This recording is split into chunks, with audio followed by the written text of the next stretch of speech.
कोई नालायक बच्चा हो ना, तो उसे कहते हैं अक्सर, तेरे माँ बाप ने तुझे कुछ सिखाया नहीं। प्यार से बोलिए धन गुरु नानक। स्कूल में क्या करता है, सीखा नहीं कुछ। किताबें तो बहुत खरीद के रखी है, पढ़ाई भी बहुत की है, अकल नहीं है। प्यार से बोलिए धन गुरु नानक। डांट पड़ती है जब पढ़े लिखे होकर भी कोई ऐसा काम हो जाए तो डांट पड़ती है। प्यार से बोलिए धन गुरु नानक। धन गुरु नानक। धन गुरु नानक। गुरु अर्जन देव जी महाराज हमें डांट रहे हैं आज। प्यार से बोलिए धन गुरु नानक। ये शब्द एक भगत परमानंद जी हुए, उनका श्री गुरु ग्रंथ साहिब जी की वाणी में केवल एक ही शब्द आया है। प्यार से बोलिए धन गुरु नानक। सारंग राग में उच्चारण किया हुआ ये शब्द है, एक ही शब्द। क्योंकि उनकी कमाई बहुत थी, बहुत अच्छा गाते थे वो, बहुत सुरीला गाते थे, और गाकर ही उन्होंने परमेश्वर को पा लिया। प्यार से बोलिए धन गुरु नानक। भगत परमानंद जी का नाम ज्यादातर इतिहास के किताबों में नहीं है, कोई जानता ही नहीं है। प्यार से बोलिए धन गुरु नानक। महाराष्ट्र में शोलापुर जिला है, सब जानते हैं। वहाँ पर एक बारसी करके एक गांव है। प्यार से बोलिए धन गुरु नानक। दास वहाँ पर गया हुआ है, काफी बार गया है, कुछ काम पड़ता था वहाँ पे। बारसी करके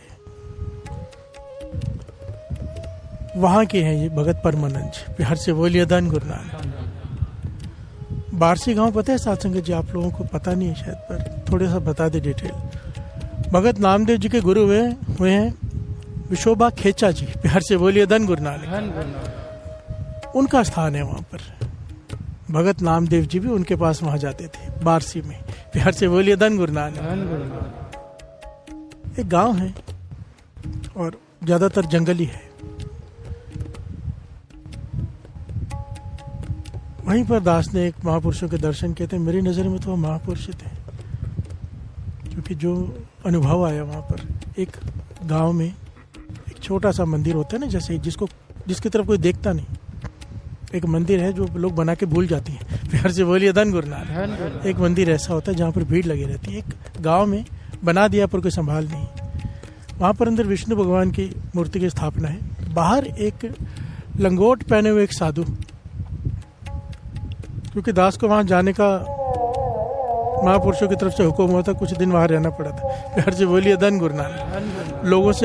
लोगों के घर से मांग कर खाना खाया था। प्यार से बोलिए धन गुरु नानक। तो वहां पर एक मंदिर जो था, तो मैं वहां जाके ऐसे बैठा, तो वहां पर देखा, मुझे तो ऐसा लगा जैसे मुझे भगत नामदेव जी के दर्शन हो रहे हैं। साथ संगत जी, जो मैंने देखा वो एक लंगोट पहने हुए पतला सा हड्डियां का कंकाल ही है, मानो शरीर में मांस है ही नहीं एकदम। और हाथ में एक तारा है, एक पिलर, टूटे हुए पिलर पे सपोर्ट लेके खड़ा है, और एक तारा बजा रहा है और लगातार ये गा रहा है, एक तारा।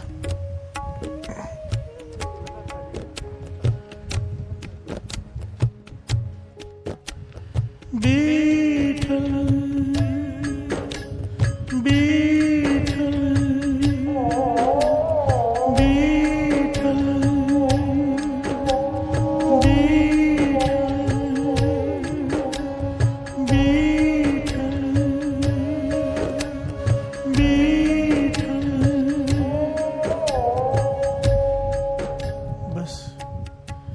यही कर रहे हैं कई घंटों से। जितनी देर मैं बैठा, जितनी बार मैं वहां से गुजरा, जितनी दिन मैं वहां रहा, चक्कर मारता रहा, वो हमेशा वहीं खड़े हुए आंखें बंद करके एक तार लेके बस ये बैठल बैठल ही करते दिखाई दिए। प्यार से बोलिए धन गुरु नानक। ना मैंने उन्हें बैठे हुए, ना लेटे हुए, ना खाते हुए देखा। पता नहीं कौन सी रूह थी, क्या थी। मतलब कहने का भाव है कहाँ कहाँ छुपे बैठे हैं। प्यार से बोलिए धन गुरु नानक। धन गुरु नानक। प्रेम का धर्म से कोई लेना देना नहीं है। जहाँ धर्म है, धर्म मतलब वो धर्म नहीं जो हम कह रहे हैं, जिसको हमने नाम दिए हुए हैं, सिख, ईसाई, हिंदू, मुस्लिम। जहाँ पर प्रेम आ जाए वहाँ पर ये सबसे पहले तो ये नाम खत्म हो जाते हैं। प्यार से बोलिए धन गुरु नानक।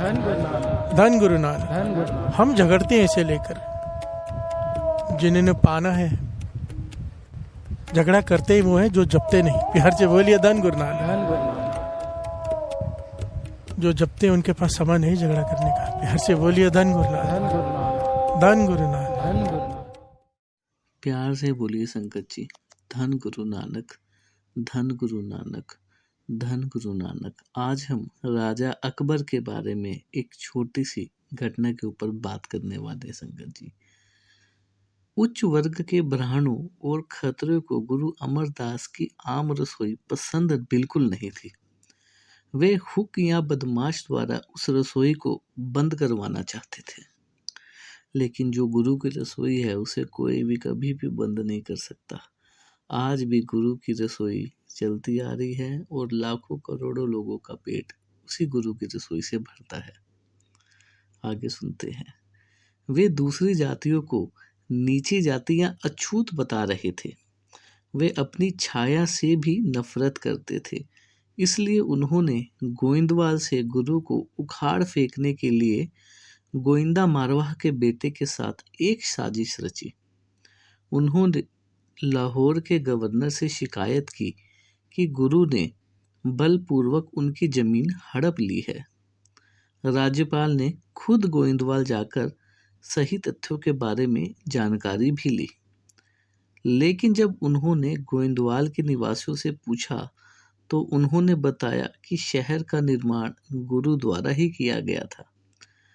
गोइंदा मारवा ने खुद को गुरु को नगर निर्माण करने के लिए ही जमीन दी थी। उस समय जब वह गुरु के दरबार में गए तो बहुत ही प्रभावित हुए। उन्होंने पाया कि गुरु एक ईश्वर में विश्वास करते थे और सभी जातियों के लोग आम रसोई में भोजन कर रहे थे।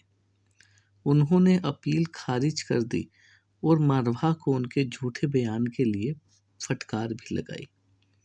इसके बाद ब्राह्मणों ने संतान धर्मी हिंदुओं से हाथ मिलाकर अकबर से शिकायत की। लाहौर में रह रहे थे उस समय अकबर। उन्होंने शिकायत की कि गुरु अमरदास सभी जातियों को मिला रहे हैं और हिंदुओं को भगवान की पूजा नहीं करने के लिए लुभा रहे हैं। उन्होंने यह भी आरोप लगाया कि वह पवित्र स्नान के लिए लोगों को गंगा जाने से भी रोक रहे हैं। राजा ने उनकी शिकायतें सुनी और शिकायतों का जवाब देने के लिए गुरु अमरदास को लाहौर में बुलाया। गुरु ने भाई जेठा को आशीर्वाद दिया और उन्हें अपने प्रतिनिधि के रूप में लाहौर भेज दिया। अब भाई जेठा ने कोर्ट पहुंचकर सिख धर्म के सिद्धांतों के बारे में विस्तार से बताया। उन्होंने कहा, सिख केवल एक ईश्वर में विश्वास करते हैं, इसलिए देवताओं, देवी या पत्थर की मूर्तियों की पूजा करने का सवाल ही नहीं उठता।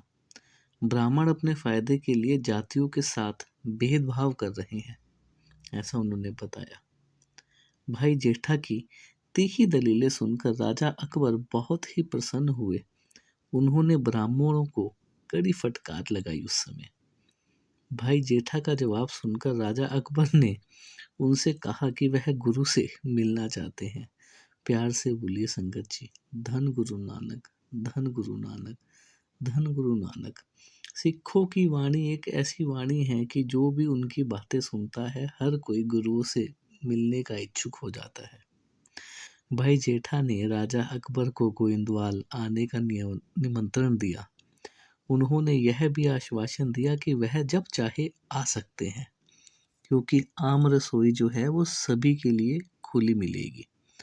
कुछ दिनों के बाद राजा अकबर गोइंदवाल आए। वहां राजा अकबर ने अपने मंत्रियों के साथ किसी अन्य आगंतुक की तरह आम रसोई में भोजन भी किया। राजा अकबर सबसे नीच के साथ बैठकर और उनके साथ भोजन करने में बहुत प्रसन्न था। भोजन करने के बाद राजा अकबर ने गुरु अमरदास से मुलाकात की और उन्हें बड़ी श्रद्धा के साथ श्रद्धांजलि अर्पित की। तब वह गुरु के पास बैठ गया और उसके साथ दर्शक भी थे। गुरु ने उन्हें सिख धर्म के उद्देश्यों के बारे में बताया। राजा अकबर गुरु के उपदेश सुनकर अत्यंत प्रभावित हुए। वह मुफ्त रसोई के रख रखाव के लिए गुरु को एक जागीर प्रदान करना चाहते थे, लेकिन गुरु ने प्रस्ताव को अस्वीकार कर दिया और कहा, भक्तों द्वारा भक्तों के लिए मुफ्त रसोई चलाई जाती है। वे राशन लाते हैं और वे भोजन साझा करते हैं। ये आम रसोई कभी भी जागीरों पर निर्भर नहीं करती। अगर राशन जागीरों से आएगा तो ये लंगर जागीरों की संपत्ति बन जाएंगे और यह रसोई का सामान्य महत्व ही खो देगा। गुरु ने अकबर को हिंदू और मुसलमानों को समान मानने की सलाह भी दी। राजा अकबर इतना प्रभावित हुआ कि वह बैसाखी के अवसर पर हर साल 1,20,000 रुपये भेजता था।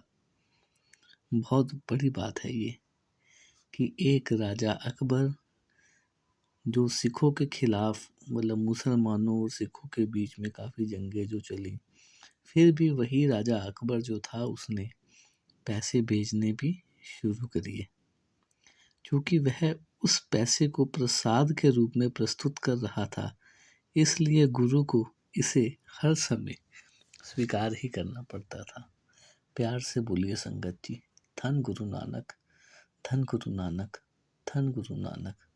तो संगत जी, जो भी हम आपको बातें बताते हैं, बहुत ही अच्छी बातें आपको बताते हैं सिखों के इतिहास के बारे में, सिखों के योगदान के बारे में। तो इन चीज़ों को किसी के साथ अगर आप साझा करते हैं, वो भी एक प्रकार की सेवा में ही आता है। तो जितना हो सके भाइयों को, बहनों को, अपने रिश्तेदार, दोस्त, सबको इन चीज़ों को साझा करने में मदद कीजिए। सिख इतिहास सबको मालूम होना चाहिए। प्यार से बोलिए संगत जी, धन गुरु नानक, धन गुरु नानक, धन गुरु नानक।